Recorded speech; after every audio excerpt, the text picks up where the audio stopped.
హల్లెలూయా దేవుడు ఈ రోజు మనతో ఏం మాట్లాడుతారంటే, నా పక్షంలో నుండని వాడు నాకు విరోధి.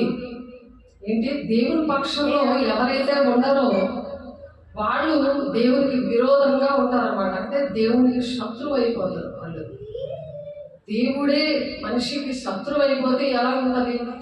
అందుకని దేవుని పక్షంగా ఉండాలంటే దేవుని మీద నమ్మకం అనేది లేకపోతే అవిశ్వాసం వస్తుంది. విశ్వాసం లేకుండా దేవునికి ఇష్టడే ఉండట అసాధ్యం. అందుకని విశ్వాసం ఉండాలి.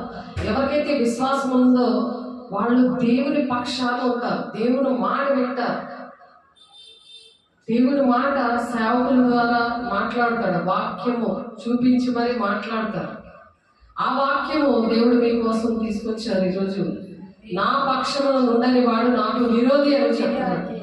నా పక్షంగా, దేవుడి పక్షంగా ఎవరైతే ఉన్నారో వాళ్ళు దేవునికి ఇష్టలుగా ఉంటారు.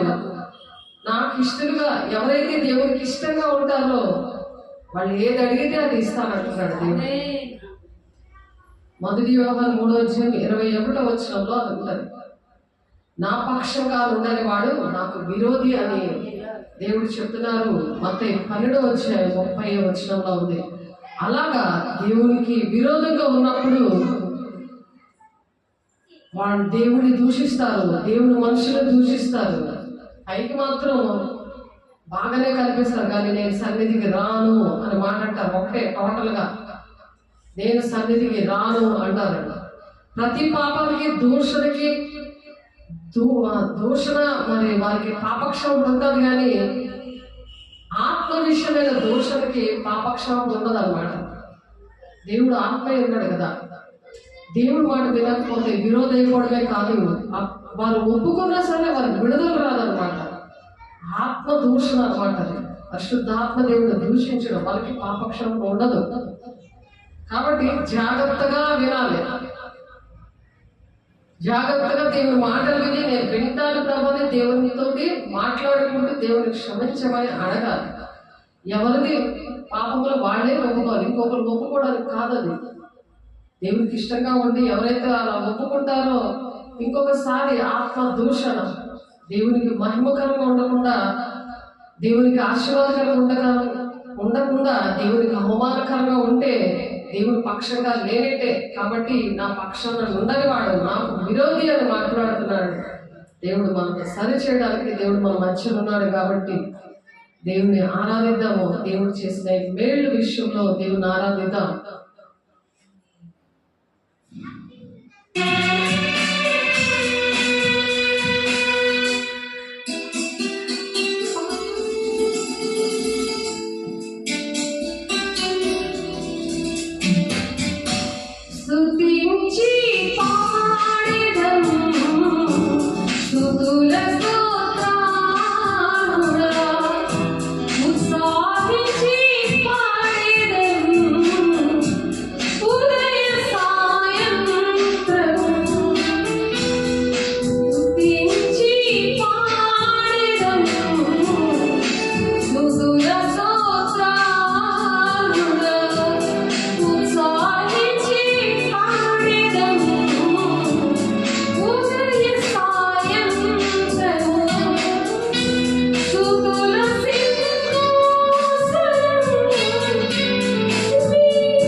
నా పక్షము నుండిన వాడు నాకు విరోధి అని చెప్తున్నారు.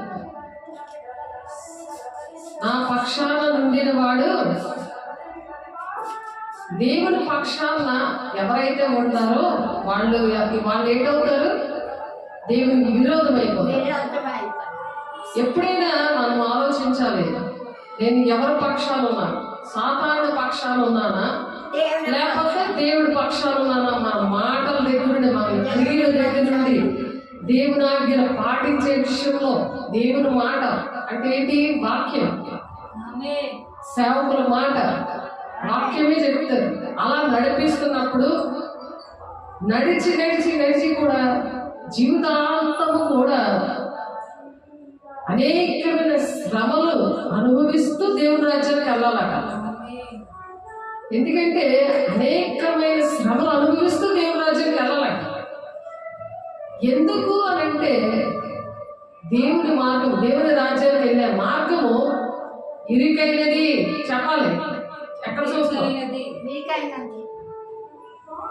దేవుని రాజ్యానికి వెళ్ళే మార్గం ఇరుకైనది, ఇరుకు మార్గం. దేవుని రాజ్యము ఇరుకు మార్గం. ఎందుకంటే ఇక్కడ చెప్తున్నారు, అపోస్తలుల కార్యము 14:22 శిష్యులతో యేసయ్య చెప్తున్నారు, శిష్యుల మనస్సులను దృఢపరిచి, ఇప్పుడు దేవుడు విశ్వాసులు కాదు తయారు చేయబడుతుంది, శిష్యులు తయారు చేయమని మత్తయి 28:20 ఉంది.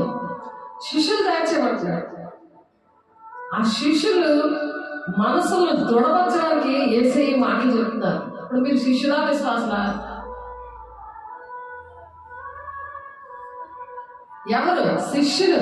శిష్యులు కదా దేవుడు తయారు చేస్తారు. ఇక్కడ శిష్యులు, యేసయ్యకి అనేక మంది శిష్యులు ఉన్నారు. కానీ వాళ్ళు దేవుని మాటలు విని ఇది కఠినమైన మాట, ఎవడు దీనిని చేయగలడు అని అంటారు. అలాగా అన్న వాళ్ళందరూ యేసయ్యని విడిచిపెట్టి యేసయ్య శిష్యులందరూ వెళ్ళిపోయారు. యేసయ్య దగ్గర శరీరానుసారంగా బెనిఫిట్లు కోరుకునే వచ్చారు. ఏమి తిందమా, ఏమి త్రాగుదమా, ఏమి భుజిద్దామని శరీరానుసారమైన విషయాల కోసమే వచ్చారు. అలాంటి వాళ్ళందరూ శిష్యులుగా తయారవడానికి ఇష్టపడలేదు.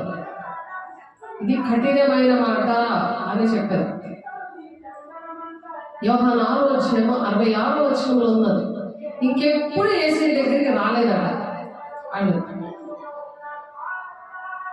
మరి యేసయ్య ఏం చెప్పారు? ప్రతి ఒక్కరికి కూడా దేవుని రాజ్యానికి రావడానికి ఇరుకు మార్గం ఏంటంటే అది దేవుడు మన కోసం ప్రాణం పెట్టి ఎందుకు వెళ్ళిపోయారు?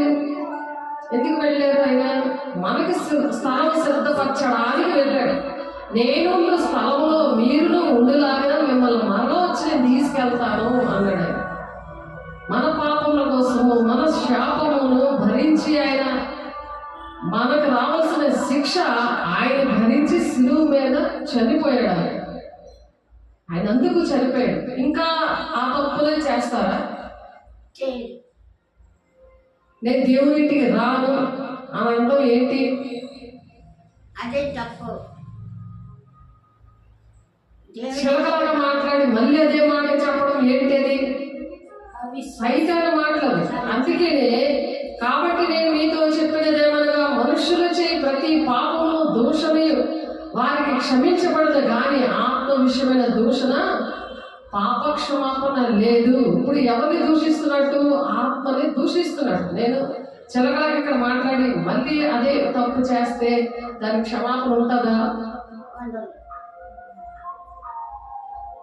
కాబట్టి దానికి క్షమాపణ ఉండదని ఒక భయంతో దేవుడి పక్షాన నేను ఉంటాను, ఎంత శ్రమ అయినా నేను దేవుని పక్షాన ఉంటాను. దేవుని పక్షాన ఉండకపోతే వచ్చే నష్టం ఏంటి? దేవుడు విరోధి అయిపోతాడు. అదే మత్తయి సువార్త 12:30 నా పక్షములో ఉండని వాడు నాకు విరోధి. అదే ఆ అంశం మీద మనం మాట్లాడుతున్నాం. దేవుని పక్షాన ఉండాలి. సాధారణ పక్షంలో ఉంటే ఏంటి జరుగుతుంది? వాడిని నేను ఉపవాసం ఉండనివ్వడు, నీ పాపాలు దేవుడు క్షమించాడు అనే విషయం మర్చిపోయి మళ్ళా పాపం చేయి, నీ ఇష్టం వచ్చినట్టు జీవించి.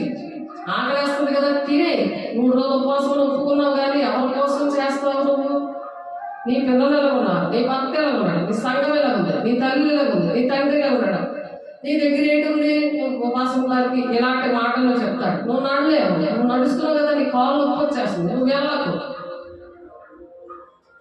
సాతానుడు గారి మాటలు, ఎవరి మాటలు అవి? దుష్టుడు పెడుతున్నాడు ఆ మాటలు. దేవుని పక్షాన ఉన్నారా, సాతాను పక్షం ఉన్నారా? అలాంటి వాళ్ళు సాతాను పక్షంలో ఉన్నారు వాళ్ళు. అందుకనే నేను రాను, నా కాలు నొప్పి, నా కాలు వాసిపోయింది. దేవుడికి స్తుతి అర్పణ చేశాం. స్తుతుల సింహాసనాశ్రయుడా అని చెప్పి ఆయన చేసిన వేళ్ళన్నీ కూడా మనం తలపోసుకుంటూ ఆయన స్తుతించినప్పుడు ఆయన స్తుతుల సింహాసనాశ్రయుడే మన హృదయంలో ఉండి, మన తలంపుల్లో ఉండి, ఎటువంటి శ్రమ అయినా సరే అది ఓర్చుకుంటే తండ్రి చెప్పిన మాట, తండ్రి చిత్తాన్ని నెరవేర్చిన వాళ్ళే దేవుని రాజ్యానికి వెళతారు అనే మాటని నెరవేర్పులోనికి వస్తారు. అది అందుకనే అపోస్తలుల 14వ అధ్యాయంలో శిష్యుల మనస్సులను దృఢపరచి విశ్వాసమందు నిలకడగా ఉండవాలని. దేని మీద నిలకడగా ఉండాలి? విశ్వాసం మీద నిలకడగా ఉండాలి. ఎందుకంటే విశ్వాసం లేకుండా దేవునికి ఇష్టడేమిటా?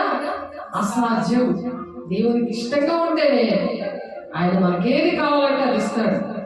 ఊహించలేని వాటికంటే అత్యధికంగా దీవిస్తాడని ఉంది. ఏమి తిందుమా, ఏమి త్రాగుమా, ఏమి భుజిద్దుమా అని చింతపడే వాళ్ళు అన్యజనులో ఉంది. యోహాను 6వ అధ్యాయం 33వ వచనంలో. కాబట్టి మొదట నీతిగా ఉండాలి, దేవుని రాజ్యాన్ని వెతకాలి. అది ఇరుకు మార్గం. ఎలా ప్రవేశిస్తారట? శిష్యుల మనుషులను దృఢపరచడానికి విశ్వాసమందు నిలకడగా ఉండవాలని చెప్తున్నాడు. శిష్యుల మనసు. మీరు కూడా ఎవరు? శిష్యులు. మీరు కూడా ఎవరు? శిష్యులు. శిష్యులు కాబట్టి మిమ్మల్ని దృఢపరచడానికి అనేక శ్రమలను అనుభవించి మనము దేవుని రాజ్యంలో ప్రవేశించవల్లని వారిని హెచ్చరించి, దేవుడు ఏం చేశారు? వాళ్ళని హెచ్చరించాడు. అనేకమైన శ్రమలు అనుభవించి దేవుని రాజ్యానికి వెళ్ళాలి. వెళ్తారా? వెళ్ళరా? శ్రమలు వచ్చాయని దేవుడి ఇంటికి రావడం మానేస్తారా? దేవుని పని చేయడం మానేస్తారా? దేవుడు ఒక్కొక్కరికి ఒక్కొక్క పని అప్పుడు చెప్పారు. ఆ పని చేసిన వాళ్ళు దేవుని రాజ్యం వెళ్తారు. ఆ పని ఎవరన్నా చెప్పారు? దేవుడు అప్పుడు చెప్పారు. దేవుడు మీతో మాట్లాడారా? నేను ఏమైనా మీతో చెప్పానా ఈ పని చేయండి అని? దేవుడే చెప్పినప్పుడు దేవుడు శ్రమ వచ్చినా సరే ఆ శ్రమని దేవుడు విడిపించినట్టుగా ప్రార్థన చేసుకోవాలి. దేవుని శక్తిని అడగాలి. దేవదూతలు పరిచారం చేశారు. యేసయ్య 40 రోజులు 40 రాత్రులు ఉపవాసం ఉండి ప్రార్థన చేశాడు మన కోసం ప్రాణం పెట్టడానికి. పరిశుద్ధాత్మ వరాన్ని పొందుతున్నాడు. బాప్తిసం యోర్దాను నదిలో యోహాను చేత బాప్తిసం తీసుకున్నప్పుడు అక్కడ 40 రాత్రులు 40 పగళ్ళు ఉపవాసం ఉన్నాడు. ఆయన మానవుడిగా ఉండి తన మహిమనంతటినీ దేవుని దగ్గర విడిచిపెట్టి వచ్చాడు. ఎక్కడ విడిచిపెట్టి వచ్చాడు?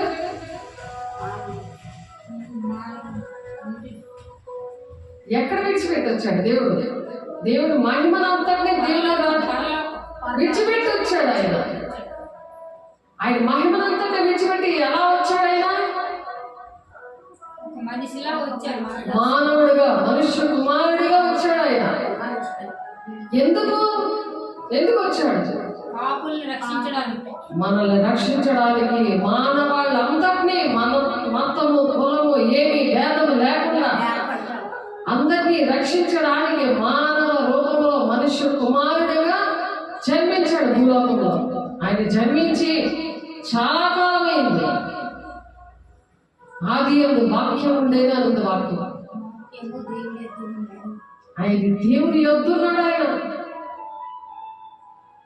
కాబట్టి ఆయన ఎప్పుడో జన్మించాడు. కానీ మన కోసం మానవుడుగా, వాక్య స్వరూపిగా, శరీరధారియే మన మధ్య నివసిస్తున్నాడు. ఆయన వాక్యము ఒంటిలో లేకపోతే, వాక్యము గుర్తుండకపోతే, వాక్య ప్రకారం నడవకపోతే ఆ మనిషిలో దేవుడు ఉండడు.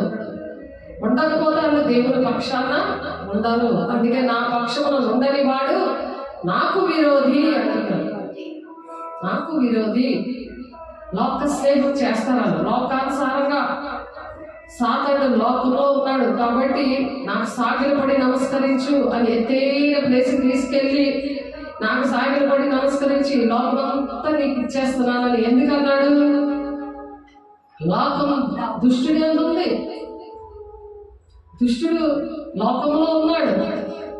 వాడిని ఎప్పుడైతే ఆ దేవదూతలు దేవదూతగా, ప్రధాన దేవదూతగా, దూతలకి నాయకుడిగా లూసిఫర్ని దేవుడు ఎంచుకొని మరి వాడి దేవుడి మాట వినలేనందువల్లే అక్కడ తోసేసినప్పుడు వాడితో ఉన్న సహకారులందరూ కూడా లోకంలో భూమి మీద పడి వాళ్ళు లోకమంతా ఏలుబడి చేస్తున్నారు. అప్పుడు లోకస్తులతో ఉంటే లోక స్నేహం చేస్తే దేవునికి శత్రువులు అని ఉంది. వాళ్ళకి వ్యభిచారులారా అని పేరు పెట్టాడు దేవుడు. లోక స్నేహం, లోకానుసారంగా ఆలోచన చేస్తే నా పక్షంలో ఉండని వాడు నాకు విరోధి అంటున్నాడు. ఇక్కడ వాళ్ళకి వ్యభిచారులనే పేరు పెట్టి వాళ్ళకి మీరు లోకంతో స్నేహం చేస్తున్నారు కాబట్టి మీరు నాకు శత్రువులు అని ఉంది అక్కడ వాక్యం.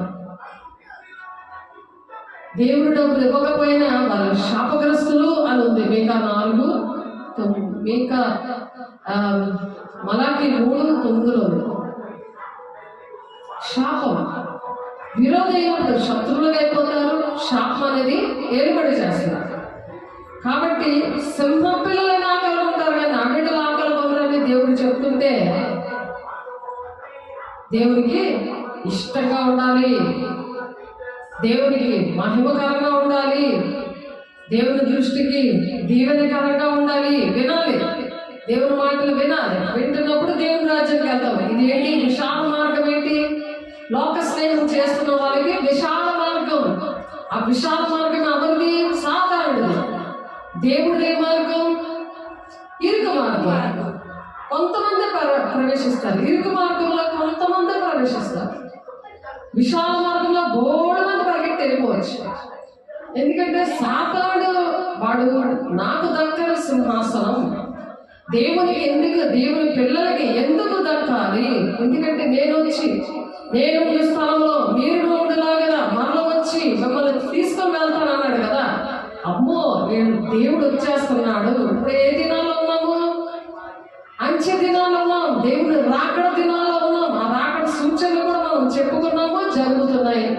అప్పుడు భయం ఉండాలా లేదా? ఇరుకు మార్గంలో ప్రవేశించే పోరాడి అని ఉంది వాక్యం. చెప్పాలి. ఏం చెప్తున్నాను? దేవుని భయం ఉండాలి. భయం ఉన్నప్పుడు ఏ మార్గంలో ప్రవేశిస్తారు? ఇరుకు మార్గంలో ప్రవేశిస్తారు. సరిగ్గా వినాలి, నిలబడాలి. నిలబడితే సరిగ్గా అర్థమవుతుంది. నిలబడి అర్థమవుతలేదు వాక్యం. ఇరుకు మార్గంలో ప్రవేశించే పోరాడి అక్కడ పోరాటం. ఇది యుద్ధానికి వెళ్తుంటే పోరాడతారా లేదా? దేవుని ఆజ్ఞలు పాటిస్తే సాతాను మీద నీకు అధికారం వస్తుంది. దేవుడు నీ పక్షాన ఉంటాడు. వాడు ఏ మాటలు చెప్తున్నాడో నీకు అర్థమవుతుంది. దేవుడు ఏ మాటలు చెప్తున్నాడో నీకు అర్థమవుతుంది. దేవుడు నడిపిస్తున్నాడా, నన్ను దుష్టుడు నడిపిస్తున్నాడా, ఆ విషయం నీకు అర్థమవుతుంది. అర్థమయ్యే దేవుడి ఇంటికి రాను, నేను ఊరంతా తిరుగుతాను, ఎక్కడ పడితే ఎక్కడ కూర్చుంటాను, దేవుడి ఇంటికి రాకుండా అనంటే దుష్టుడు. అది లోకం కదా, అది విశాల మార్గం. నీకు ఇష్టంగానే ఉంటుంది కానీ నువ్వు దేవుడి సన్నిధి రానియకుండా చేసి నేను విశాల మార్గం ఇదే ఎక్కడే బాగుంది, దేవుడి ఇంటికి ఎందుకు వెళ్ళాలి అనే మనసు కలుగుతుంది. కాబట్టి ఎవరి మాట వింటున్నారు, ఎవరు నన్ను నడిపిస్తున్నారు అని దేవుడిని, అది నీకే అర్థమవుతుంది. ఎవరో చెప్పగలదు ఎవరు నడిపిస్తున్నారు. నీకు వెంటనే ఆ శ్రమ దేవుడు విరుద్ధంగా ఉన్నప్పుడు దేవుడి పక్షాన లేనప్పుడు నీకు శ్రమ అనేది వెంటాడుతుంది. ఏంటి వెంటాడుతుంది? శ్రమ. నిలబడి శ్రమ. చెప్పిన మాట వినాలి. శ్రమ. శ్రమ. శ్రమ. నిలబడు. నీకు నిద్ర వచ్చేస్తుంది. నిలబడు. శ్రమ. దేవుని మాట విన్నప్పుడు ఇరుకు మార్గంలో పోరాటం వస్తుంది. పోరాటం అనేది మనం ఎవరితో చేస్తున్నాము? సాతానుడితో పోరాడాలి. వాడు దేవుని మాటలు వినివ్వకుండా కళ్ళు నులుపుతాడు. ఇంకా నిద్ర వస్తుంది. అక్కడ బయట కూర్చున్నానుకో నీకు హాయిగా ఉంటుంది. దేవుడింటికి రాలేదనుకో నీకు హాయిగా ఉంటుంది. కానీ శ్రమ మాత్రం వెంటాడుతుంది. తినడానికి తిండి ఉండదు. ఏంటి కాళ్ళు నొప్పులు, కాళ్ళు వాసుకోవడం, ఇవన్నీ ఎందుకు వస్తాయి? దేవుడి మాట వెళ్ళేదండి. దేవుడిని పక్షాలు ఉంటే తొవ్వి లేడు దొడవలే గంతులు వేస్తూ దేవుడి ఇంటికి రాగలరు. యెహోవా కొరకు ఎదురు చూచువారు నూతన బలం పొందుకుంటారు. రెక్కలక చాచి ఎగురుతారు, అలేక పరిగెడతారు, సొమ్మసిల్లక నడిచిపోతారు అన్నది వాక్యం. దానికి తగిన ఆహారం నీకు సిద్ధపరుస్తాడు. నువ్వేది కావాలో, నువ్వేది తినాలో. సింహ పిల్లలు ఆకలి ఉంటారు, నీ బిడ్డలు ఆకలి ఉండరు. దేవుని పిల్లలు ఆకలి ఉండరు ఉంది. నువ్వు దేవుని పక్షాన ఉంటే దేవుని పిల్లగా ఉంటావు. అన్నీ చక్కగా అనుభవిస్తావు. యెషయా 1:15 ఏముంది? దేవుని మాటలు నీ చేతులు రక్తంతో నిండి ఉన్నాయి, కడుక్కో అని అంటున్నారు. అంటే ఎప్పుడైతే నువ్వు అవిధేయతగా ఉన్నావో, దేవుడి మాటలు వినకుండా, దేవుని మీద తిరుగుబాటు చేస్తూ, దేవుని సన్నిధికి రాకుండా ఉన్నవి ఒప్పుకోవాలి. చక్కగా ఒప్పుకున్నప్పుడు మళ్ళీ నేను చెయ్యను అని ఒప్పుకున్నప్పుడు మళ్ళీ అదే చేస్తుంటే దేవుడు వినడు, విరోధ అయిపోతాడు. ఆయన పక్షాన ఉండడు.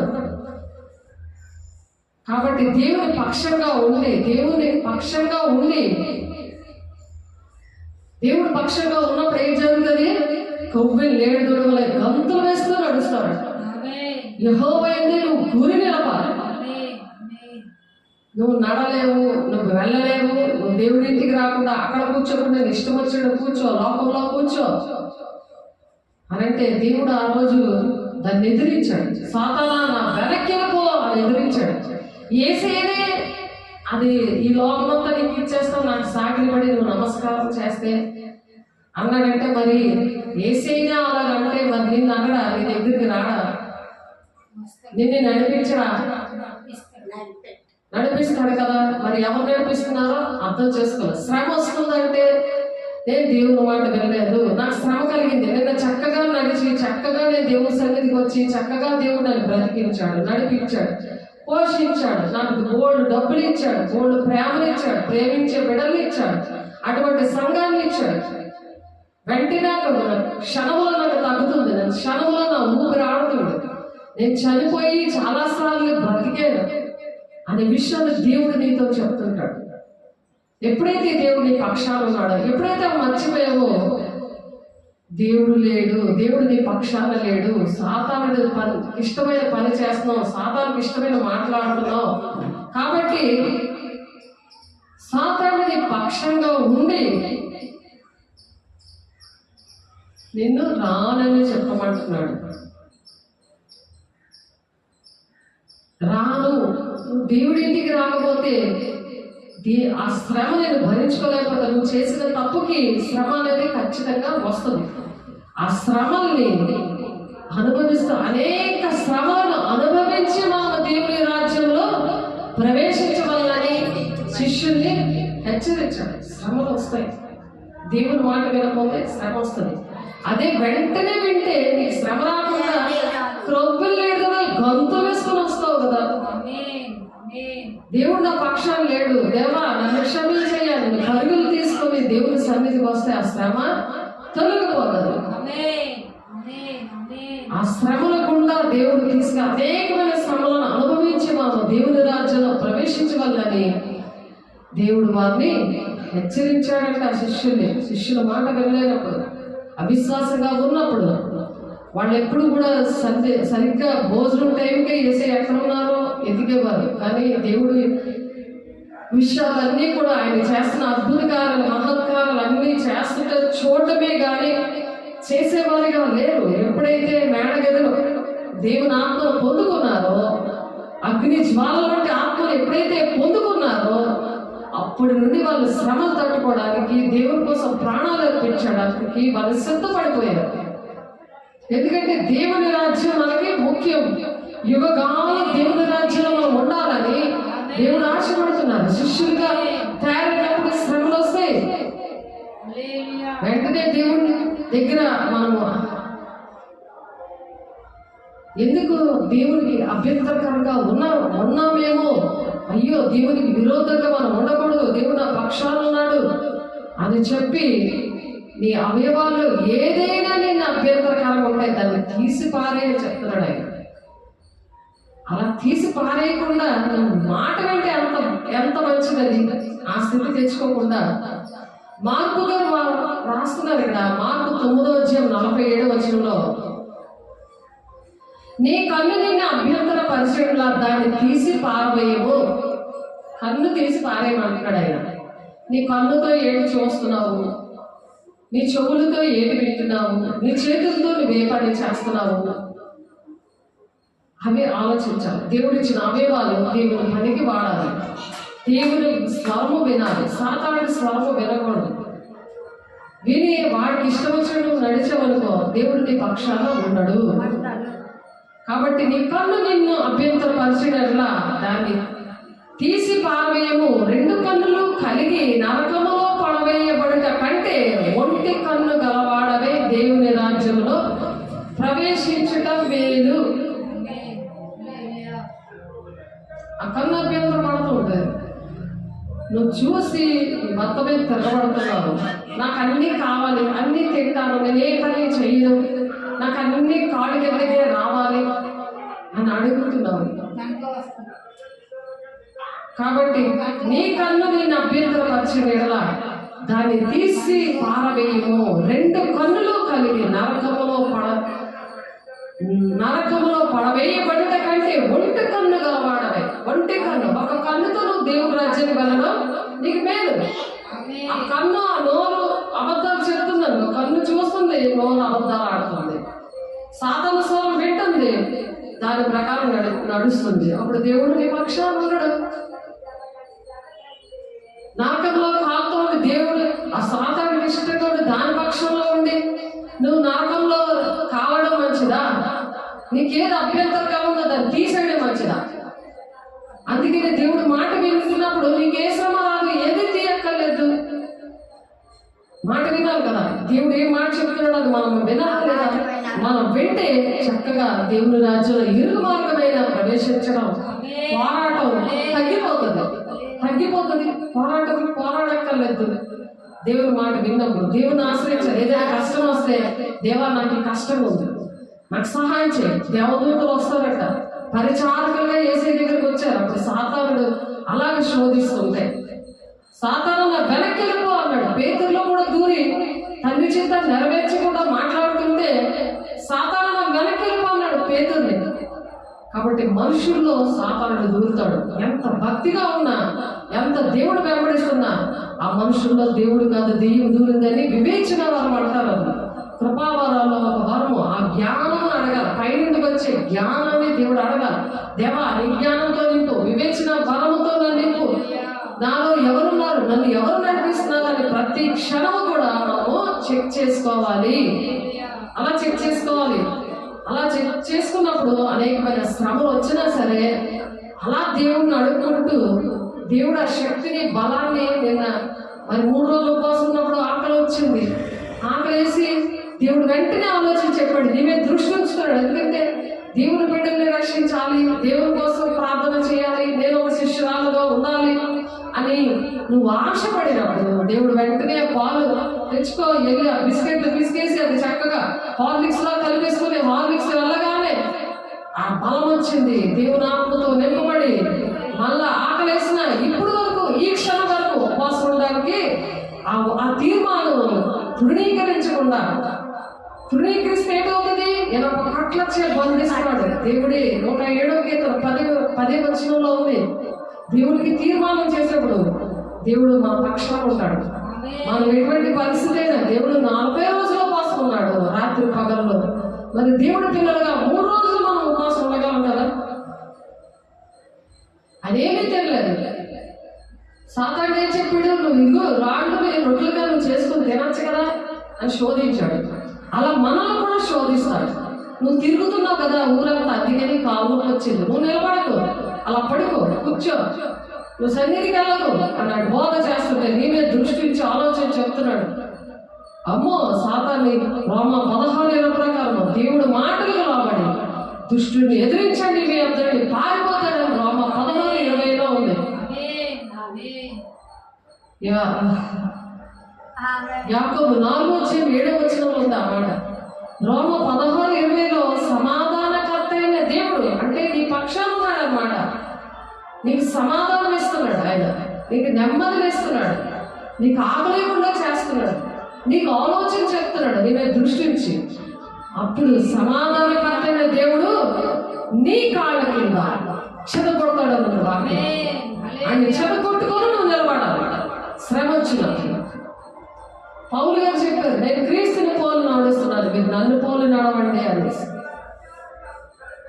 పౌలు గారు నడిచారు, అలాగే మనము కూడా నడిచి మన అపోస్తల బోధలో దేవుడు పెంచుతున్నప్పుడు శ్రమలు వస్తాయి. అలాంటప్పుడు ఎలాగ నడవాలి? దాన్ని చెదగొట్టుకోండి, దాన్ని ఎదిరించుకోండి. దేవునికి లోబడండి, దుష్టుడు మీరు ఎదిరించండి అన్నాడు. ఎదిరించినప్పుడు వాడు మీ అందరినీ పారిపోతాడు. అప్పుడు నీకు జయమే కదా. యేసయ్య నీ పక్షాన ఉంటాడు కదా, నేను నడిపిస్తాడు కదా. ఆకలి లేకుండా, మహోన్నత తీర్మానం తృణీకరించకుండా, ఎనపకట్ల దగ్గర బంధించకుండా నిన్ను దేవుడు నాకు సన్నిధిగా పరులు తీసే పాదాలు ఇచ్చాడు కదా. దేవుని స్తోత్ర. అందుకే స్తుతుల సింహాసనాసీనుడా అని పాట పాడుకుంటూ దేవుని ఆరాధించాం, స్తుతించి పాడుతున్నాం. ఎందుకు? స్తుతుల సింహాసనాసీనుడే మన హృదయంలో ఆయన నివసిస్తాడు. ఆయన ప్రతిష్ఠించుకోండి అన్నది వాక్యం. ఆయన్ని ప్రతిష్ఠించుకోవాలి. సాతాను నెత్తి మీద పెట్టుకుంటే ఆయన నడిపిస్తాడు. శిరస్సుగా యేసయ్యను పెట్టుకుంటే ఆయన శిరస్సుగా మనల్ని నడిపిస్తాడు. కాబట్టి మనము పాపముల విషయమే చనిపోయి నీతి విషయమే జీవించినట్లు, పాప విషయంలో అలా చచ్చిపోవాలి. నీతి విషయమే జీవించినట్లు ఆయన తానే తన శరీరం ముందు మన పాపములను మ్రాను మీద మోసుకునను. ఆయన మ్రాను మీద మోసాడు మన పాపాలు. 9 గంటల నుంచి మధ్యాహ్నం 3 గంటల వరకు మండుటి ఎండలో ఆకాశానికి భూమికి మధ్యన వేలాడాడు ఆయన. 8 అంగుళ మేకులు, 3 మేకులు వేశాడు. 2 చేతులకి కాళ్ళకి కలిపి 3 మేకులు వేసి, నువ్వు అనుక్షణమా నీ దేవుని అలాగా ఆయన హింసిస్తావా? దేవుడు పక్షంగా ఉంటే ఆయన హింసించలేనట్లెక్క. ఆయన నీ పక్షంగా ఉంటే నువ్వు హింసించట్లేదు. ఆయన మాట వింటే మళ్ళీ ఆ నీతి నుండి ఆయన మనలో పాపముల విషయమే మనం చనిపోయేలా చేశాడు. పాపం అంతా చనిపోయింది, పాత పెట్టేశాడు పాపం అంతా కూడా. బాప్తిసం తీసుకున్న వెంటనే మార్కు 16:16 నమ్మి బాప్తిసం తీసుకున్నవాడు రక్షణ పొందుకున్నాడు, నమ్మని వారికి శిక్ష విధించబడదు. వాళ్ళు విశాల మార్గంలో ఉంటారు, ఇష్టానుసారంగా ఉంటారు, పట్టులేక తిరుగుతారు. కాబట్టి వాళ్ళకి దేవుని సన్నిధికి రాలేరు. వాళ్ళు ఎంత రాసిపోతాయి. దేవుడు బాగు చేసినా, ఎన్ని మాత్రలు కాస్ట్లీ మాత్రలు వేసినా అది వ్యర్థమైపోయింది. ఏసే శరీర రక్తం ఇచ్చి దిద్దుబాటు చేసిన, కృపా సింహాసనం దగ్గర మరి దిద్దుబాటు చేసిన మళ్ళీ అవి ఏలుబడి చేస్తున్నాయి. ఎందుకు? దేవుని మాట వినలేదు, దుష్టుని ఎదిరించట్లేదు. వాటిని కౌగులించుకుంటుంటే ఏది జరుగుతుంది? వాడిని కౌగులించుకుంటే ఏది జరుగుతుంది?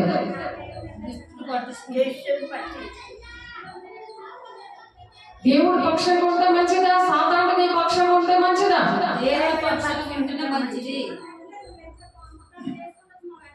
దేవుడు పక్షంగా ఉంటే సాతాను నీకు జడుస్తాడు. లేకపోతే నువ్వు ఎంత దేవుని ఆజ్ఞలు పాటించకపోయినా, దేవుడింటికి రాకపోయినా, కృపా సింహాసనం దగ్గర నువ్వు దిద్దుబాటు చేసుకోకపోతే తన్ను తాను విమర్శించుకొని తీసుకోమంటున్నాడు. వేసే శరీర రక్తము తెగక తీసుకోమంటున్నారు. ప్రార్థన ఎందు, సహవాసమందు, రొట్టె విచ్చడం ఎడతెగక తీసుకోమంటున్నారు. ఎడతెగకంటే ఒక్కసారి నీ ఇష్టం వచ్చినట్టు తీసుకుంటావా? నీటికి పరిగెట్టుకొని రావాలా? తీసుకోకపోతే ఏం నష్టం ఉన్నదో, అయ్యో నేను తీసుకోక ఈ నష్టము, ఈ కష్టము, ఈ బాధలు నాకు వచ్చాయి అని గ్రహించి ఇక నేను చేయనయ్యా ఆ తప్పు, మరలా నేను అలాంటి చేస్తున్న వాళ్ళకి నన్ను సాక్షిగా ఉంటానయ్యా, నేను ఉంటానయ్యా సాక్షిగా. అనేకమైన ప్రజలు నశించిపోతున్నారయ్యా నీ మాట వెనుక, నువ్వు వాళ్ళ పక్షంగా ఉన్నామని వాళ్ళు భ్రమలో బ్రతుకుతున్నారయ్యా, వాళ్ళు భ్రమలో బ్రతుకుతున్నారు. ఆ భ్రమలో బ్రతుకుతున్నాను నేను చెప్తానయ్యా. ఒకప్పుడు నేను కూడా అలాగే ఉన్నాను. బాప్టిస్ట్ సంఘంలో చిన్నప్పటి నుండి నేను దేవుడు నమ్ముకున్నాను, కానీ నేను అలాగే ఉన్నాను. నాకు దేవుడు ఎప్పుడైతే నాకు భక్తి నేర్పించి ప్రభా నా జీవితం నేను దేవుడికి అంకితం ఇచ్చినప్పుడే దేవుడు నాకు నేర్పించాడు అనేక మంది శిష్యులుగా తయారు చేయడానికి. నాకు ఆ అభిషేకము, ఆ శక్తి, ఆ వాక్యము, ఆ వరాలతో దేవుడు నింపాడు. ఆ ఓర్పుతో దేవుడిని అంగీకరించడానికి, ఓర్పు సహనంతో ఏ శ్రమలు వచ్చినా తట్టుకునే శక్తిని దేవుడు, వాక్యములకి లోబడే శక్తిని దేవుడు ఇచ్చాడు. అందుకే పౌలు ఎలా చెప్తున్నాడో అలా చెప్పడానికి దేవుడు కృప చూపించాడు. ఆ పౌలు గారి భక్తి పౌలు చేశాడు, దేవుని మాట విన్నాడు. ఆయనకి ఎన్ని శ్రమలు వచ్చినా సరే దేవునితో నిలబడ్డాడు. దేవుడు ఉంటే, ఆయన మన పక్షాన ఉంటే మనము శ్రమల్లో కూడా నిలబడి దేవుని రాజ్యానికి వెళ్ళగలం. అందుకే అనేకమైన అనేక శ్రమలను అనుభవించి మనము దేవుని రాజ్యంలో ప్రవేశించవాలని వారిని హెచ్చరించాడంటే యేసయ్య హెచ్చరించాడు. అలాగే దేవుని కోసం ప్రాణాలు పెట్టేసి దేవుని రాజ్యంలో వెళ్ళిపోయారు. మనం ప్రాణాలు పెట్టే అంత పరిస్థితులు లేవు కదా, కనీసం మాట వినాలి కదా.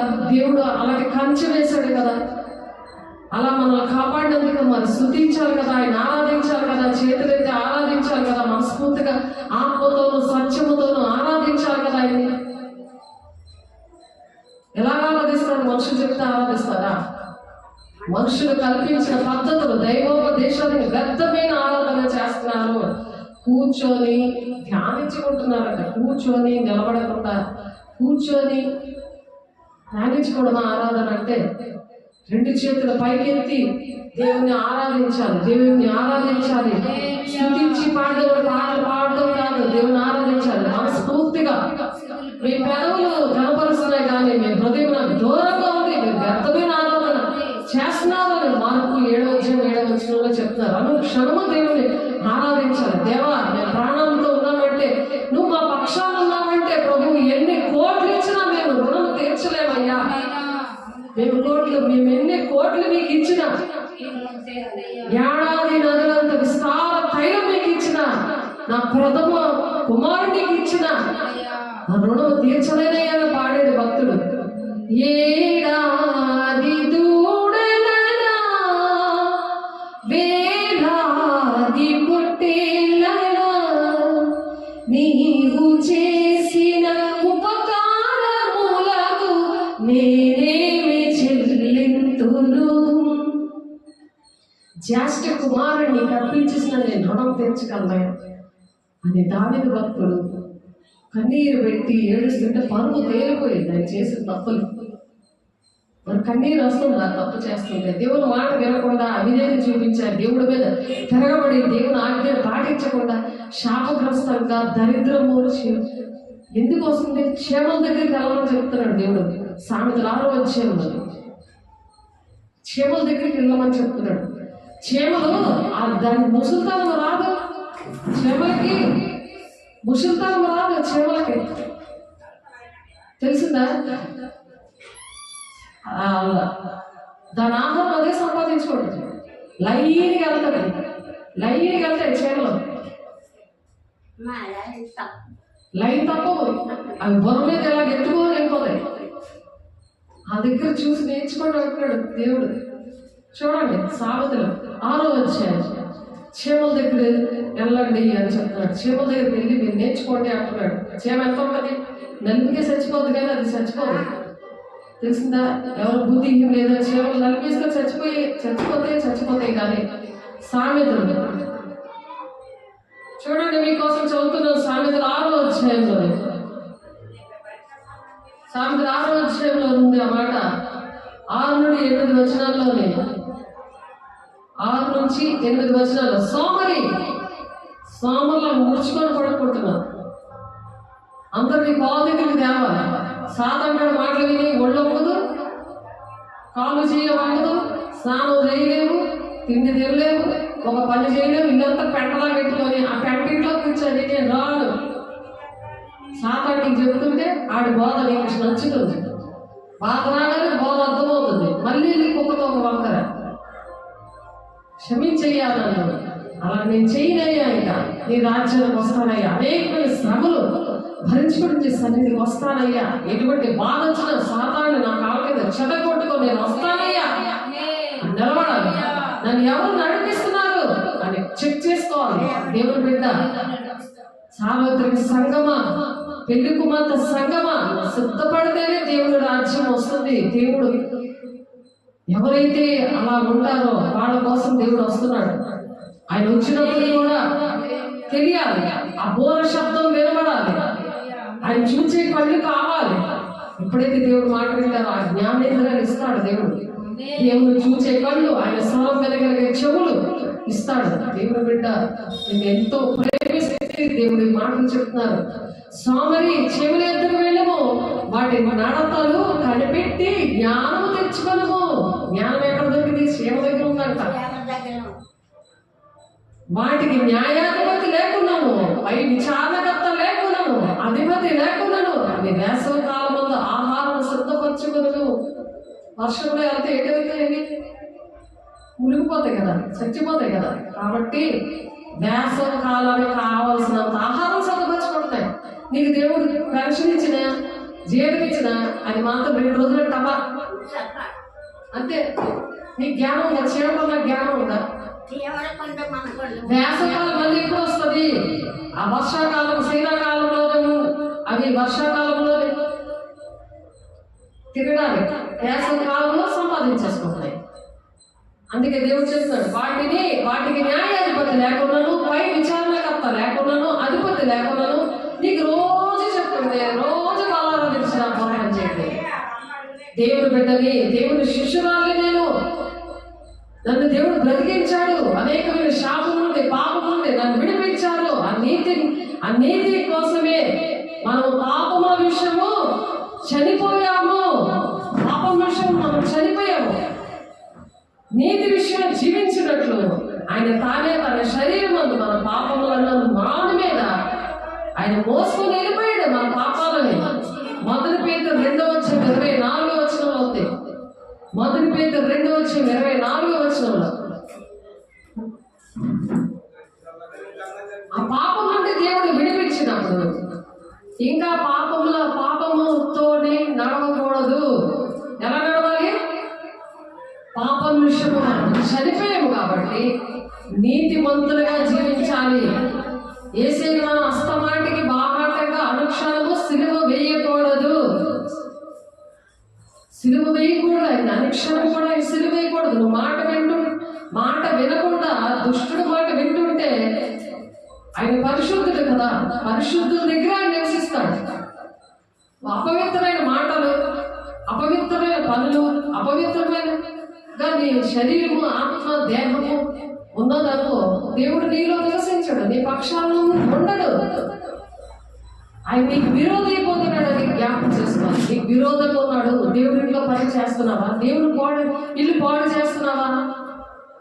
దేవుడి ఇంట్లో పని చేయడానికి వస్తున్నావా?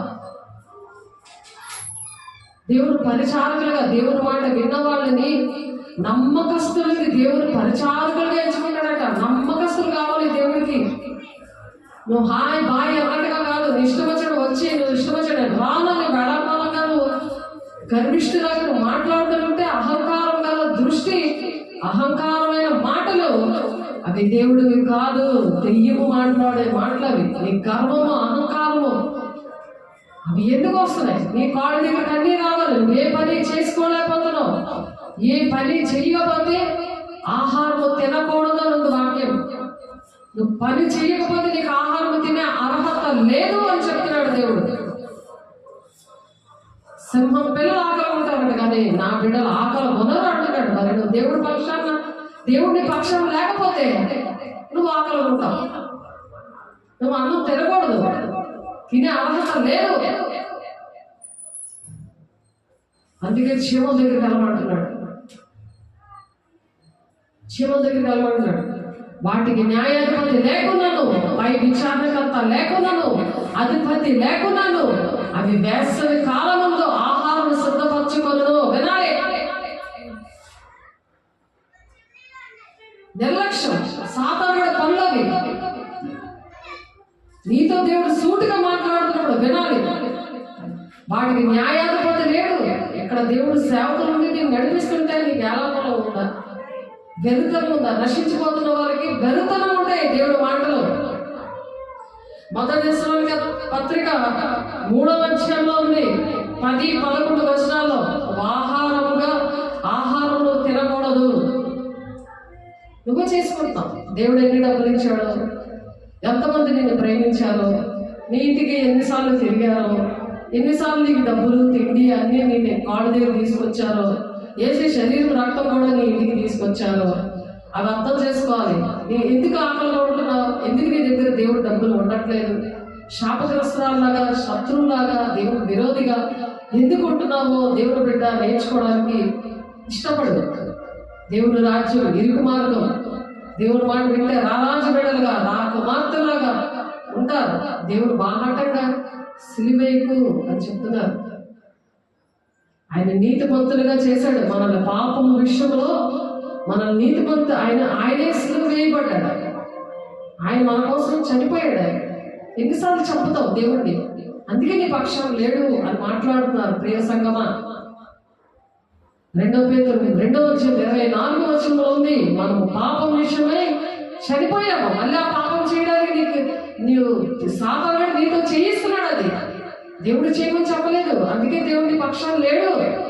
భ్రమలో బతికేస్తున్నావు. దేవుడు నా పక్షాలు ఉన్నాడు, నేను దేవుడి రాజ్యానికి వెళ్ళిపోతాను అనుకుంటున్నావేమో. పని చేయట్లేదు, దేవుడు పని చేయట్లేదు, ఇంట్లో పని చేయట్లేదు.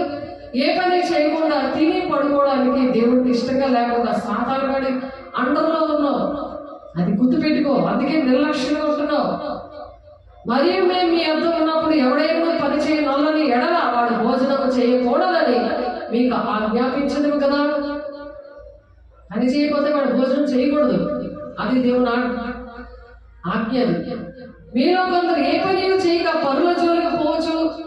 పరుల జోలికి వెళ్ళిపోతున్నారు, అడుక్కొని తినడం, అందరు మనుషుల మీద ఆధారపడ్డాం. మీలో కొందరు ఏ పని చేయక పరుల జోలికి పోవచ్చు, అక్రమంగా నడుచుకొనిచున్నారని నేను వినుచున్నాను.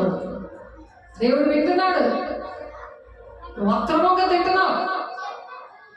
దేవుడు నీకు ఇస్తే నీకు రేషన్ ఇచ్చాడు, పెన్షన్ ఇచ్చాడు, డబ్బులు ఇస్తున్నారు. నీ ఇంటికి తెచ్చి నీ భోజనం తెచ్చి పెడుతున్నారు, టిఫిన్లు చేస్తున్నారు, మందులు చేస్తున్నారు, వేసే శరీరం రక్తం నీ ఇంటికి వస్తుంది. నువ్వేం చేస్తున్నావు? ఇక్కడ వచ్చి కొనుక్కోండి పడుకుంటావా? నిలబడి దేవుడు వాక్యం వెళ్ళలేవు.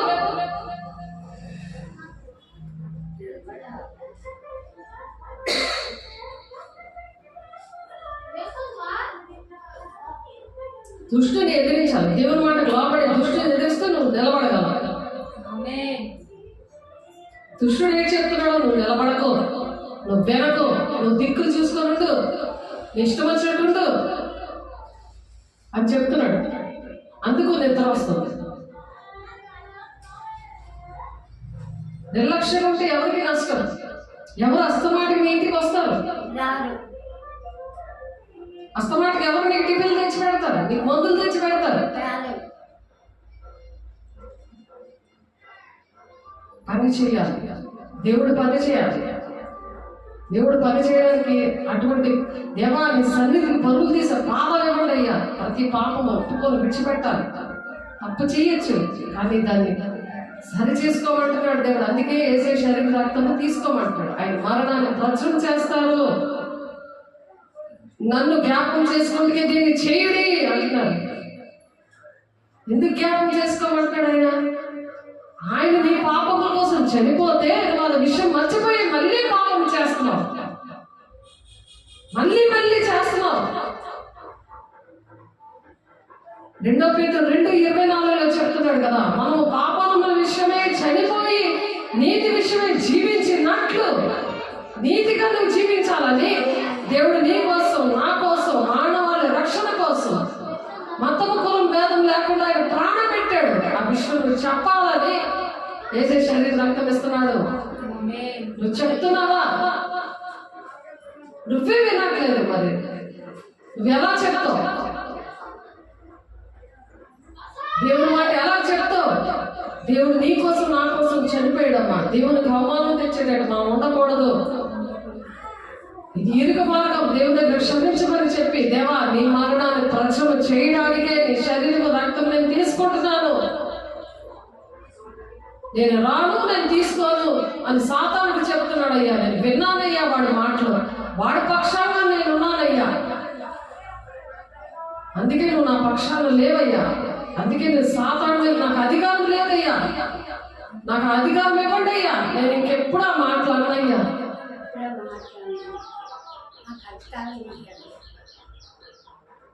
మొదటి కొరింథీ 11:26 యేసు శరీర రక్తం ఎందుకు తీసుకోవాలి? ఆయన మరణాన్ని ప్రచురం చేయడానికి. అమ్మా నీతి విషయంలో నేను జీవిస్తున్నానమ్మా, ఇలాగ నేను నీతిగా నేను బ్రతుకుతున్నాను, ఎవరి మీద ఆధారపడకుండా. పని చేయకుండా నేను భోజనం చెయ్యట్లేదమ్మా, నేను పని చేసి కష్టపడి నేను భోజనం చేస్తున్నాను, దేవుని పని చేస్తున్నాను, ఇంటిని పోషించుకుంటున్నాను, అందరికీ ఉపయోగకరంగా ఉన్నాను, ఇంకొకరికి పెట్టేదానిగా ఉన్నాను, చెప్పేదానిగా ఉన్నాను, అందుకు నేను భోజనం చేస్తున్నాను అని సాక్ష్యం చెప్పగలిగి ఉండాలి. నేను ఒకప్పుడు ఇది తెలియక నేను ఒక గోండారాణిగా పడిపోయిందని ఒక్కొక్కరి మీద. కానీ నా దేవుడు ఎప్పుడైతే నాకు ఈ దేవుడు మాటలు నాకు వినిపించాడో, నా ద్వారా దేవుడు నాతో మాట్లాడడం స్టార్ట్ చేశాడు. ఎవరైతే దేవుని బాహాటంగా సిలువేస్తున్నారో అలాంటి వాళ్ళు నాకు అప్పచెప్పాడు, అలాంటి వాళ్ళు నాకు చూపించాడు. వాళ్ళు హాస్పిటల్లో ఉన్నా మరి బ్రతికి వస్తున్నట్టు నాకు చూపించాడు, అలాగే బ్రతికి తీసుకొచ్చాడు అమ్మా అని సాక్షిగా ఉండాలి. ఎవరైతే దేవుని ఆజ్ఞలు పాటించకుండా దేవుని సన్నిధికి రాలేదో అలాంటి వాళ్ళు సాధారణంగా వాడు పక్షంగా ఎలాగున్నాడో దేవుడు నాకు చూపించాడు. వాడు ఎంత పెద్దగా ఉన్నాడో, ఒక రాక్షసులాగా ఉన్నాడు. ఆమె మధ్యలో నిలబడిందే కానీ అటు ఇటు రెండు బలమైన దెయ్యాలు నిలబడి ఆమె నడిపిస్తున్నాడు, నాకు చూపించాడు. ఎప్పుడైతే నేను దేవుని మరణాన్ని ప్రచురం చేయడానికి నేను ఇష్టపడ్డానో, ఆయన బలిపీఠం దగ్గర నేను పని చేయడం నాకు అర్హత ఇచ్చాడు. నేను ఆ పనిలో ఉన్నాను, అందుకే నేను ఆహారం, దేవుని ఆహారం అనే వాక్యము నేను తింటున్నాను, నాకు ఇష్టంగా ఉంది ఆ వాక్యం అనే ఆహారం. అలా నేను పని చేయగలుగుతున్నాను. మీలో కొందరు ఏ పని చేయక పరుల జోలికి పోతున్నారు, ఏ పని లేదు, బయట ఊరు మీద కట్టులేక తిరుగుతుంటే ఏం జరుగుతుంది? సాధారణ పని చేస్తుంది, దేవుని పని పక్కన పెట్టేసి ఏసే శరీరం తీసుకొని నువ్వు దేవుని పని చేయకుండా ఇష్టం వచ్చిన దగ్గర తిరుగుకొని, ఇష్టం వచ్చిన దగ్గర కూర్చొని, ఇష్టమైన మాటలు, దేవుడికి ఇష్టమైన మాటలు ఒక్క మాట కూడా అనకుండా, దేవుడు బరువు తీసే మాటలు, అడుక్కునే మాటలు ఆడచ్చు, అలాగా అనేక మంది ఇచ్చేవారిగా నేను పెడతానన్నాడు, పెట్టేవారిగా పెడతాను. నువ్వు లోపలికి వెళ్ళినప్పుడు నేను దీవిస్తాను, ఇంటి లోపల బయటకు వచ్చినా నేను దీవిస్తాను, దేశంలో ఉన్నతంగా దీవిస్తాను అని ద్వితీయ దేశం 27 వచ్చే 1వ వచనం ఉంది. ఆయన పక్షం ఉంటే అలా మనం దీవిస్తాను అంటున్నాడు. ఎందుకు పిల్లల మాట వినట్లేదు? ఎందుకు భర్త భార్యల మధ్యన సమాధానం లేదు? కుటుంబాల్లో ఎందుకు తగాదాలు? గ్రామాల్లో ఎందుకు తగాదాలు? దేశంలో ఇప్పుడు ఎందుకు అలాంటి యుద్ధాలు జరుగుతున్నాయి? దేశం కోసం ప్రార్థన చేయమంటున్నాడు. మనుషులందరి కోసం ప్రార్థన చేయండి, రాజుల కోసం ప్రార్థన చేయండి. మీరు నెమ్మదిగా సుఖంగా బ్రతకాలంటే ఇది దేవునికి అనుకూలమైనది, దేవుని దృష్టికి అనుకూలమైనది. సంపూర్ణమైన భక్తి, మాన్యతైన భక్తి మీరు చెయ్యండి. అది అర్హత లేకుండా చేయకూడదు. దేవుడు అర్హత ఇచ్చాడు. మరి దేవుడే మన కోసం ప్రాణం పెట్టడానికి ఈ భూలోకంలో వచ్చి మనల్ని నేర్పించి ఆయన మానవుల రక్షణ కోసం ప్రాణం పెడితే అది ఎందుకు అర్థమవలేదు? అర్థమవలేని చాలా మంది ఉన్నారు. ఆయనకి నిన్ను నన్ను ప్రకటించడానికి దేవుని శిష్యులుగా దేవుడు ఏర్పాటు చేసుకుంటే ఆయన పని చేయకపోతే భోజనం చేయకు. మేము మీ వద్ద ఉన్నప్పుడు ఎవడైనా పని చేయనొల్లని ఎడలా వాడు భోజనం చేయకూడదని మీకు ఆజ్ఞాపిస్తున్నాను అన్నాడు. దేవుడే పెట్టాడు నీకు ఉపవాసం. దేవుడు మాట వినట్లేదని మళ్ళీ వాళ్ళకి భోజనం తెచ్చి ఇవ్వచ్చా? దేవుడు మాట వినలేదు మనకు ఆలోచించండి. మీలో కొందరు ఏ పని చేయక పనుల జోలికి పోతున్నారు, అక్రమంగా నడుచుకుంటూ అడుగుచున్నారు, నేను వింటున్నాను అంటున్నాడు దేవుడు. అక్రమంగా కష్టపడకుండా తినాలి, కష్టపడి సంపాదించుకోవాలి కదా. దేవుని దగ్గర మోకరిస్తే దేవుడే నీ దగ్గరకు వచ్చి ఇస్తాడని ఎంతో మందికి చేశాడు. అలాగా నా జీవితంలో చేశాడు. నన్ను పోషిస్తుంది దేవుడే, ఎవరు పోషించట్లా నాకు. నేనే ప్రత్యక్ష సాక్షిని. దేవుడు మాట ఏంటో చాలా ఆయన పక్షంగా ఉంటాడు. ధనగమతలు ఆయన చేతిలో ఉన్నది. సింహం పిల్లల ఆటలో ఉంటారట, దేవుడు బిడ్డల ఆటలో ఉండరు. ఆయన ఎంత కన్ఫామ్గా చెప్తున్నాడు. ఆయన దానికి సాక్ష్యమే నా శిష్యులే సాక్ష్యం. వెళ్ళలేని వాళ్ళు అలా ఉన్నారు, విన్నోళ్ళు ఇలా ఉన్నారు. మనం చెప్పడమే, చెప్పినా వాళ్ళు వినకపోయినా చెప్పండి అని చెప్తున్నారు హెస్కేల్ గారు. 2వ అధ్యాయంలో దేవుడు వారితో మాట్లాడారు. నువ్వు వినకపోయినా అంత చెప్పే, నా మాటలు చెప్పు వాళ్ళకి. రేపొద్దున న్యాయపీఠం మీద మనం లెక్క ఉండదు. ఎందుకంటే కృపాసింహాసనం దగ్గర లెక్క చెప్పి దేవుని దగ్గర క్షమించమని అడిగి వాళ్ళ కోసం కన్నీరు కాల్చినప్పుడు దేవుడు కార్యాలు చేశారు, ఎన్నో కార్యాలు చేశారు, ఎన్నో అద్భుత కార్యాలు జీవితాల్లో చేశారు. ప్రతి ఒక్క కుటుంబంలో కూడా చేశారు ఆయన. అందుకని క్షేమం దగ్గరికి వెళ్ళమంటున్నాడు ఆయన. అవి వేసవ కాలం ముందు ఆహారం సిద్ధపరచుకొను, కోత కాలం ముందు ధాన్యం ఉంచుకొను. సోమరి ఎందాకాలం పడుకుందు, ఎప్పుడు నిద్ర లేచదు. ఇంకొంచెము నిద్రించదని అనుకుని, ఇంకొంచెము కునికెదనని, కొంచెం సేపు చేతులు ముడుచుకుందనని, పండుకుందనని నీవు అనుచుందువు. అందుచేత దోపిడిగాడు వచ్చినట్టు దారిద్ర్యం నీ యొద్దకు వచ్చిన. ఎక్కడికి వస్తుంది? దోపిడి, దొంగలు వచ్చి దోచేసుకుంటాడో అలాగే నీ దగ్గర దరిద్రం వచ్చి కూర్చుంటుంది. 11వ వచనంలో ఉంది, సామెతలు 6వ అధ్యాయం 11వ వచనం. నువ్వు ముడుచుకొని పడుకుంటున్నావే, దేవుడింటికి రాకుండా ఎన్ని సార్లు చెప్పినా నేను రాలేదనే మాట వస్తుంది. ఆ మాట ఒక్కటి అనర్థం అంటున్నా సరే, సాతానుడు నీ పక్షంగా ఉన్నాడు, అందుకు నువ్వు అంటున్నావు. అది గమనించు దేవుని బిడ్డ. నీ దేవుని బిడ్డ నువ్వు అనుకుంటున్నావేమో, దేవుడు నీ పక్షంగా లేడు, దేవుడు నీకు విరోధంగా ఉన్నాడని మాట్లాడుతున్నాడు. ఇంకొంచెం నిద్రించేందును, కొంచెం కునికెదనని, కొంచెం సేపు చేతులు ముడుచుకొని పరుండెదనని వనుచుందువు. అందుచేత దోపిడిగాడు వచ్చినట్లు దారిద్ర్యం నీ వద్దకు వచ్చును, ఆయుధాడు వచ్చినట్లు లేమి నీ వద్దకు వచ్చును. లేమి ఏమి ఉండదు, నీ రూపాయి కూడా ఉండదు. దేవుడికి ఇవ్వడానికి ఇష్టం లేదు. 2 పైసలు వచ్చి ఒక విధవరాలు వచ్చి 2 పైసలు అర్పించింది. అందరిలోనే దేవుడు ఆమె పేరు మాత్రమే చెప్పాడు. ఎంతమంది వచ్చి దేవుడు మాట వేస్తుంటుంటే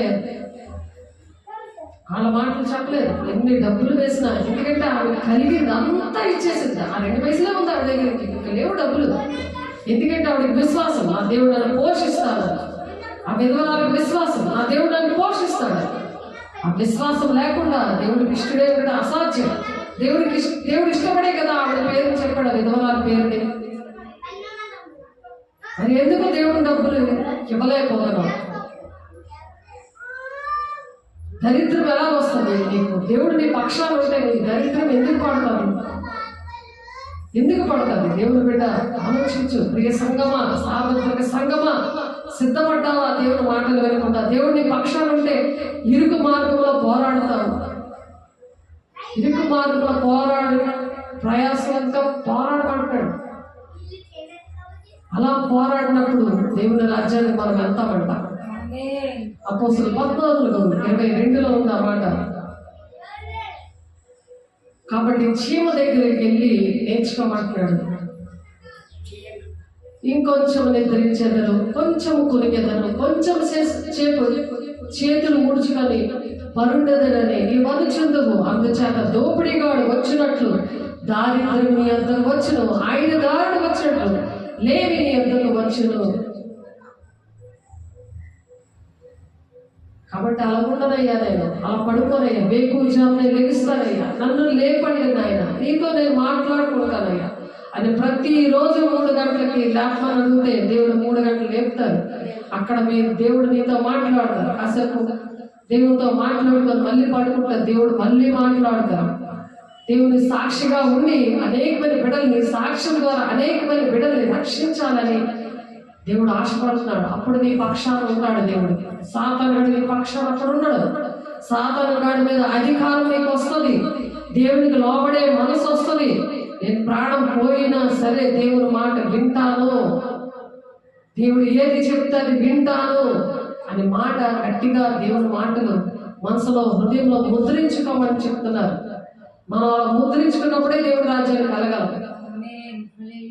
లేకపోతే దేవునికి ఇష్టమైన బోధ అనేది ఏదో అర్థమవుతుంది, వ్యర్థమైన ఆరాధన ఏంటో అర్థమవుదు. మనుషులు కల్పించిన పద్ధతులు దైవోపదేశాలను వ్యర్థమైన ఆరాధన చేసుకొని బ్రతికేస్తావు, కానీ దేవుడి పక్షాన లేడని విషయమే నీకు అర్థమవ్వదు. దేవుని రాజ్యంలో ఉండవు బుద్ధి లేని కన్నికలు. 5 కన్నికలు వెళ్ళారు. 5 కన్యకలు ఎలాగైతే ఉండిపోయారో అలా ఉండిపోతాం. 7 శ్రమ దినాల్లో దుష్టుల చేతిలో నలిగిపోయి ఆడి ప్రాణం తీసేయని చెప్పి అప్పుడు వెళ్ళవలసి వస్తుంది. అలా వెళ్ళవలసి వస్తుంది. అప్పుడు అలా వెళ్తే బాగుంటుందా? భూలోకంలోనే ఏ శ్రమలు లేవు, ఆయన కృపకాలంలో ఉన్నాం కాబట్టి క్షమించమని అడగగానే వెంటనే క్షమాపణ వస్తుంది. వెంటనే దేవుని దగ్గర క్షమించమని అడిగి దేవుని మాటలు విని దేవుని బిడ్డగా ఉండి దేవుని రాజ్యంలో ఆ ఇరుకు మార్గంలో పోరాడి జయించుకొని దేవుని రాజ్యంలో ప్రవేశించాలని దేవుడు ఇష్టపడే మాటలు చెప్తున్నారు. ప్రసంగి గ్రంథంలో కూడా 9:10లో చేతికి వచ్చిన ఏ పని అయినను నీ శక్తి లోపము లేకుండా చెయ్యము. నీకే పని వస్తే, ఏ పని ఇష్టమైతే అది చెయ్యాలి. ఏ పని రాకుండా ఎవరు ఉండరు. ఇష్టంగా నువ్వు చెయ్యాలి. ఇంట్లో పని కానీ, చర్చిలో పని కానీ, దేవుడు ఆలయంలో పని కానీ, ఏ పని నువ్వు చెయ్యాలి. తెలిసిందా? సాతానుడు కబుర్లు ఆడతాడు కానీ క్రియలు చేయడు. శాస్త్రుల పరిసరాలు వేసేది చంపేశారు. ఏసీ చనిపోవడానికి కారణం శాస్త్రులు పరిశీలి సద్దుకైలు ధర్మశాస్త్రోపదేశులు అలా మాట్లాడకూడదు. చేసి సాక్షిగా నిలబడతానయ్యా అని దేవుని దగ్గర ప్రమాణం చేసుకోవాలి. చేసి అప్పుడు సాక్ష్యం అప్పుడు నోరిపాలి. వాళ్ళు చెప్తారు కానీ చెయ్యరు. ఆ కేటగిరీలో ఉండకూడదు.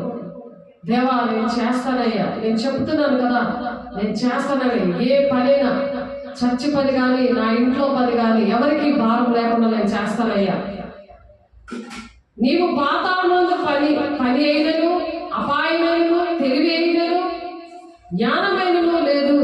పాతాళంలో అప్పుడు జ్ఞానం ఉపయోగిస్తే అక్కడ ఏం లేదు. ఏంటంటే పాతాళంలో నీకు ఏం పనేమో అక్కడ లేదు. కాబట్టి అపాయము, తెలివి, ఆ జ్ఞానం అనేది ఏం లేదు అని చెప్తున్నారు. కాబట్టి ఇక్కడ దేవుడు పని చేయమంటున్నారు. నీ చేతికి ఏ పని వస్తే అది ఎంత చదువుకున్నా సరే పోజు కొట్టకుండా చిన్న పనైనా చేయాలి. ఉద్యోగాలు చేస్తున్నారు, చదువుకుంటున్నారు, ఏదో ఒక పని చేసి ఇంటిని చూసుకోవాలి. అది చిన్న ఉద్యోగమైనా చేసుకోవాలి. పెద్ద చదువులు చదివాను, నాకు చదువు తగ్గట్టుగా ఉద్యోగాలు కావాలి, ఆ ఉద్యోగం వచ్చినంత వరకు తల్లిదండ్రులు బాధ పెడతాననే రీతిగా ఉండకూడదు. ప్రతి ఒక్క మనిషి పని చేయాలి. ఆడని పక్షాన దేవుడు ఉంటాడు. ఏ కష్టము చేసినను లాభమే కలుగును. వట్టి మాటలు లేమిడికి కారణము. ఒట్టి మాటలు చెప్పడం కాదు. ఏ పని నువ్వు చేస్తే, నువ్వు కష్టపడితే అది నీకు లాభమే జరుగుతుంది. ఆత్మీయంగా, శారీరకంగా, ఆర్థికంగా, అన్ని విషయాల్లో దేవుడి పక్షానుండి అది లాభకరంగా చేస్తాడట. సామెతలు 14:23 ఏ పని చేయకుండా తినకూడదు. అది బాగా గుర్తుపెట్టుకోవాలి. నేను వచ్చాను, ఈరోజు ఉన్నాను, ఇంతవరకు నేను ఏ పని చేశాను? దేవుడి పని ఏం చేశాను? నేను ఇంట్లో పని ఏం చేశాను? ఇంట్లో వాళ్ళని, గ్రామంలో ఉన్న వాళ్ళని, సంఘాన్ని నేను సంతోష పెట్టానా, బాధ పెడుతున్నాను? అది గమనించుకోవాలి. దేవుని సంగమా, కరెంట్ మాటలు చూసుకొని ముగించేద్దాం. ఒకడు ఇచ్చు కానుక వాడికి వీలు కలుగు చేస్తుందట, గొప్పవారి ఇంటికి నడిపిస్తుందట. ఒకడు ఎవరైనా కానుక ఇస్తే అది ఏం జరుగుతుంది? దేవుని దగ్గరికి దేవుని దగ్గరికి నడిపిస్తారట. సామెతలు 18:16 ఉంది ఆ మాట. కాబట్టి సామెతలు గ్రంథంలో 15 సామెతలు 18 చూద్దాం ఒకసారి. సామెతలు 18 15వ వచనంలో ఏముందంటే జ్ఞానుల చెవి తెలివిని వెతుకును. జ్ఞానుల చెవి దేని వెతుకుతుందట? తెలివిని వెతుకుతుందట. తెలివి లేకపోతే సాధారణ తెలివి వల్ల నీ జీవితం పాడైపోతుంది. ఒక భ్రమలో దేవుడు నమ్ముకున్నానులే అని భ్రమలోనే బ్రతికేస్తావు, కానీ దేవుని శిష్యుడుగా ఉండలేము. దేవుని రాజ్యానికి అనేక మంది నడిపించలేము. దేవుని సంగమా, సార్వత్రిక సంగమా, పెళ్లి కుమార్తె సంగమా, నువ్వు సిద్ధంగా ఉన్నావా? ఈ మాటలు ఈ చెవి గలవాడు వినుగాక. సంగములతో ఆత్మ చెప్పుచున్న మాట చెవి గలవాడు వినుగాక. ఆ చెవి ఏంటంటే జ్ఞానుల చెవట తెలివిని వెతుకుతుందట. వివేకము గల మనస్సు ఎలా ఉండాలి? ఒక వివేకంగా ఉండాలి. ఇలాగా దేవుడు ఎవరిని పంపించాడు? ఎలా పంపించాడు? పావుల వల్ల మీరు వివేకంగా ఉండండి, పావులలా మీరు నిష్కపటంగా ఉండండి అని చెప్పాడు. ఎందుకంటే తోడేల మధ్యకి గొర్రె పిల్లగానే నేను పంపిస్తున్నాను. తోడేల మధ్యకి గొర్రె పిల్ల చస్తుందా బతుకుతుందా? మరి దానికి వివేకం కావాలి కదా. ఆ దేవుని వివేకం ఎలాగ దాన్ని దుష్టుని ఎదిరించడానికి ఆ శక్తిని సంపాదించుకోవాలి. కాబట్టి అవివేకము ఎలాగొస్తుందంటే జ్ఞానుల చెవి తెలివిని వెతుకును. వివేకము గల మనస్సు తెలివిని సంపాదించుకుంటాడట. తెలివిని సంపాదించుకుంటాడు. కాబట్టి అలా సంపాదించుకోవడానికి దేవుడు ఏం చెప్తున్నారు? ఒకడు ఇచ్చి కానుక వారికి వీలు కలుగు చేస్తుంది. ఆ తెలివి గల మనసు ఇస్తుంది. దేవుని జ్ఞానాన్ని వెతికే చెవులు ఇస్తాయి.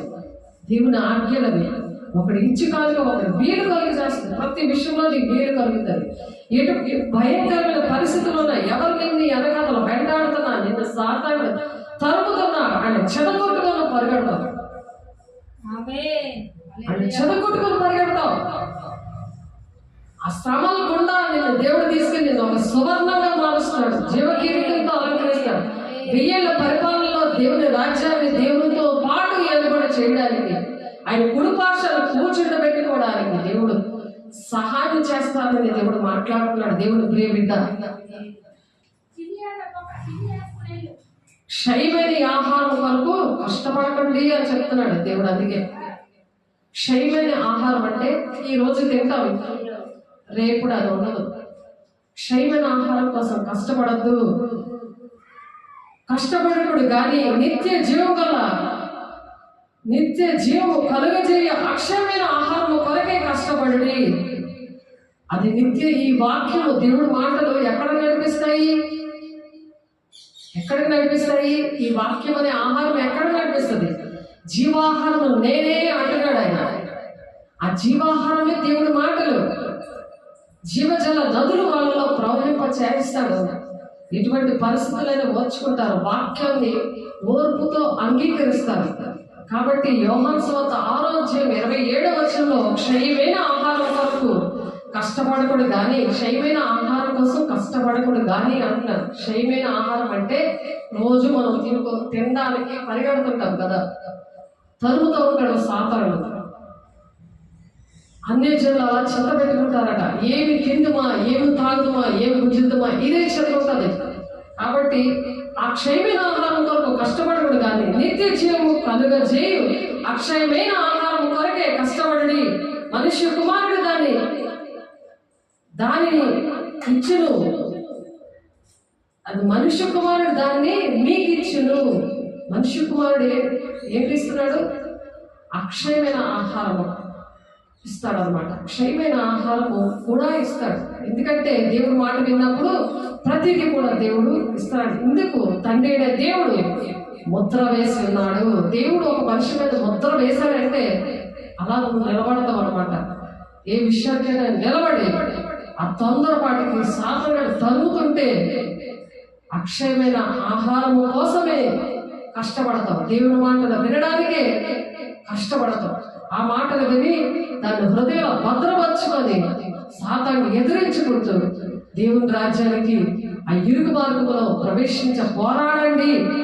అప్పుడు నేను మీ పక్షాన ఉండి ఆ విధంగా నేను తీసుకెళ్తానని దేవుడు దీవిస్తూ ఈ మాటలు ముగిస్తున్నారు. దేవుడు మహిమ కలుగును గాక. దేవుడు స్తోత్ర ప్రార్థన చేసుకున్నాము.